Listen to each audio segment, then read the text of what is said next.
Today we're going to be covering the continuation of the Flash Rebirth storyline in DC Rebirth, telling you what is going on with Negative Flash. But before we can do that, I need to let you guys know that this video is a sponsored video. Audible brings you some great epic storylines read to you dramatically by people that are better at it than I am. And if you go there right now to audible.com/Comicstorian, you can get your first book for free, and you can get a 30-day free trial of their service. I use Audible to keep up to date on the Star Wars Expanded Universe, because with the new movie, Star Wars The Last Jedi, they've got books tying into that universe, such as Star Wars Phasma. So when I'm driving to the airport or going off to pick my comic books up, I can just pop that on and listen to that, so I don't actually have to read it myself, because I don't have time to sit down and read that stuff. I have to listen to it to understand what's happening. So don't forget, it's audible.com/Comicstorian, where you'll get your first book for free and a 30-day free trial on the entire service. Now, let's go ahead and move forward with the Flash storyline. When we last left off, Eobard Thawne had told Barry Allen that the one thing that was really causing a problem for the Flash was Barry Allen. You see, he can't be Barry Allen and the Flash. It doesn't work. And he tricked him into going into the negative Speed Force, which has completely altered Barry Allen's powers, giving him negative Speed Force powers. Well, it's going to be a lot more interesting than it sounds. Let's go ahead and roll that video.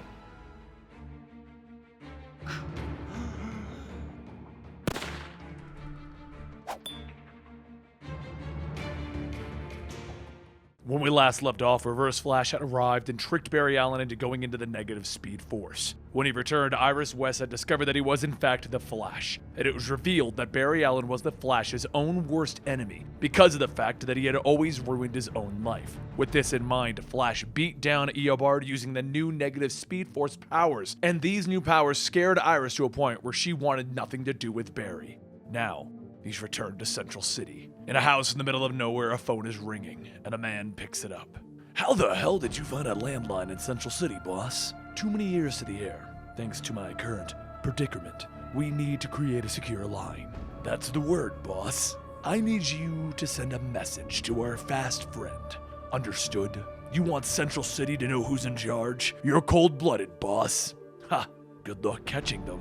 Meanwhile, in the middle of the city, Barry Allen, the Flash, the fastest man alive, is running through the city. But the problem is, the speed now comes with a cost. Eobard Thawne has infused the Flash with negative Speed Force, turning him into his own literal worst enemy. Using his speed will directly demonstrate that the Flash hurts those around him, because anything that he runs past gets destroyed. On each side of him are two guys on fancy motorcycles trying to make off to their robbery, the Road Reapers. The lightning coursing through their bikes begins to react poorly to the negative Speed Force as it courses through the Flash and back to them. These Road Reapers are known for robbing armored cars, and as one of them spins around, he opens fire on the Flash. The black lightning courses around him, catching the bullets, and it fires them back at the Road Reapers, hitting the armored car instead. The protective aura of the Speed Force isn't there anymore. The negative Speed Force aura, though, that's kind of a problem.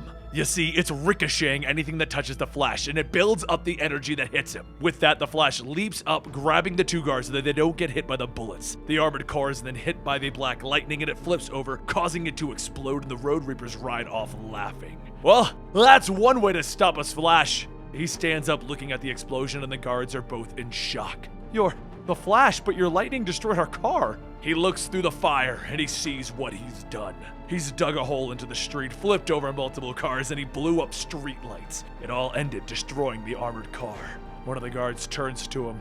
"Central City's been wrecked by all kinds of villains, but never by you, Flash." And as they begin to blame everything on him, he runs off, leaving a black lightning bolt in his wake, the symbol of the negative Flash. Barry runs off thinking to himself, "I would never do anything to endanger Central City on purpose. If I try to fix the damage that I've caused, would I only make it worse? Ever since I became the Flash, my metabolism has been running hot, burning off calories, and I'd be tired until I recharged eating more food. But now, when I use this speed, I'm exhausted and sore in places that I've never been sore before.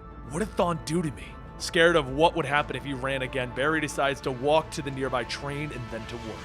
He heads to the office on edge, worried and scared of himself. To make matters worse, there's a situation that may involve internal affairs of the police department due to evidence going missing. And Singh has decided that Barry is one of the 4 men that he can trust. He wants to know if Barry is even committed to the job, though. He's always late everywhere he goes. He never seems to be committed to what he's doing. Does he even care about the police department anymore? As Barry walks out of the building, he realizes that he really doesn't care.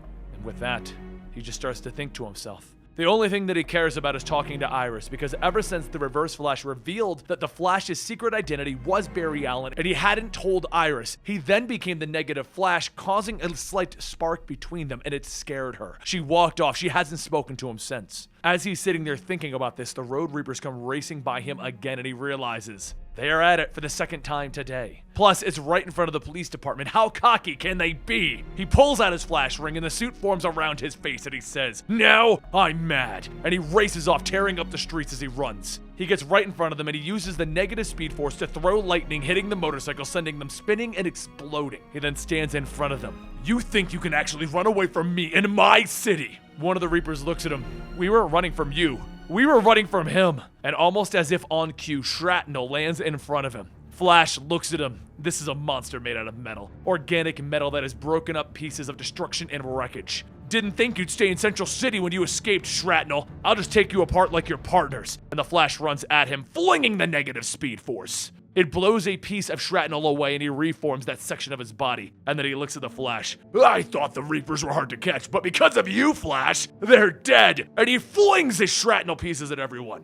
The Flash didn't stop it. He couldn't. How could he battle shrapnel without running? So he went home, and he sat on ice for his sore muscles, thinking of the last words the shrapnel said to him. "Flash, I wouldn't have even caught them without your help. You may as well be an accomplice." Shrapnel then turns to the Flash, flipping all of his metal at him, yelling, "Give me what you got, Flash!" Flash leaps out of the way, throwing negative speed force at Shrapnel, thinking to himself, "This is all my fault. I stopped the motorcycle gang, and that's how Shrapnel caught them." And then the negative thoughts throw Flash off, and he stands there, allowing himself to get beat. Shrapnel catches him and hits him across the face, and he throws him around. "You ain't gonna fight back, Flash? Good for you, the boss would feed me to a garbage compactor if I killed you. But it might be worth it." And he goes to punch the Flash, hoping that it would at least damage him, and the Flash explodes! With each punch, Shrapnel thought that the Flash was taking a beating, but the negative speed force aura that was collecting that energy and building up exploded, spreading the pieces of the organic metal monster apart. He isn't dead, but he can't reform for a little bit, giving the CCPD a chance to come over and contain him. As the cops try to cheer the Flash up, because he saved the day, he walks away. He didn't run, he walked. He can't trust his powers anymore, which brought him to the ice bath. As he was sitting there, ice melting around him, he thought of the last words from Shrapnel. He had a boss? A little research reveals that all of the rogues are in Iron Heights, which gets him wondering. Is this a new crime boss in Central City? One of his team members sees him and calls out, "Where have you been? I've been covering for you all day." He tells her that he had things to do, and she snaps at him. "You always have things to do. You're always late. And are you drunk?" She grabs him by the arm. "Come with me until you sober up. If they find you like this, it's gonna be hell for the entire department." "I'm not drunk." But she ignores him telling her this and hands him files, telling him that he needs to look at those files. They need to check on the evidence that is missing. They need to discover what is going on, and they need to figure this situation out before the internal affairs are brought into the police department. Barry begins to slowly read them, realizing that if he speed reads them, he's just going to burn them up. He now has to take things slow and deliberate, and he wonders, he's always used his speed to solve cases. Is he even a good CSI if he can't use his powers any longer? Kristen tells him that they need to go to the basement. All of the missing evidence is biological in nature. It's all various blood samples. Therefore, it's going to be needed to be placed on ice. They walk into the morgue where the coroner is working on a body. Barry begins to talk to him, and they chat like old friends. Well, awkward old friends. The guy does work in the morgue, and they're not known for being super social. Until Barry's nose begins to bleed. It kind of pauses their conversation, and that's when Kristen leads him out, telling him, "See, this is how easy it is to distract him and get samples out of the morgue." They then run into Burns and Morrow, the other two individuals looking into the missing evidence case, and they head to a bar to go over their evidence, but it leads to them questioning Singh himself. He's a very by-the-book guy. Why didn't he bring this evidence that was missing to the internal affairs right away? What is he trying to hide? What is going on? And Barry begins to put it all together. The samples missing are blood work samples. Everything taken was samples of extensive blood work. Everyone agrees that they need to bring up the whole thing to Singh and figure out what's going on. But Barry tells them that first he's going to go look into the lab. The lab's reputation is on the line here, and he wants to tackle this right away. He's gonna find out who was signing out the samples before they were taken, who was looking at them the most. He walks into the lab to find no guards, and as he opens up the door, he sees them bleeding on the floor, but still alive. He then walks into the back of the lab to find it burning. Someone is burning the evidence. He looks around, realizing that this fire is going to burn everything up, including the guards, and there's 5 of them and 1 of him. He can't run out of here. If he uses his speed, he's going to injure them further. So he decides that he's going to do this the old-fashioned way. And he goes to pick up one of the guards, slowly putting him on his shoulders until he feels weak and exhausted from his fight with shrapnel earlier that day. That's when he passed out on the ground with the fire raging around him. Will these new powers get Barry Allen killed?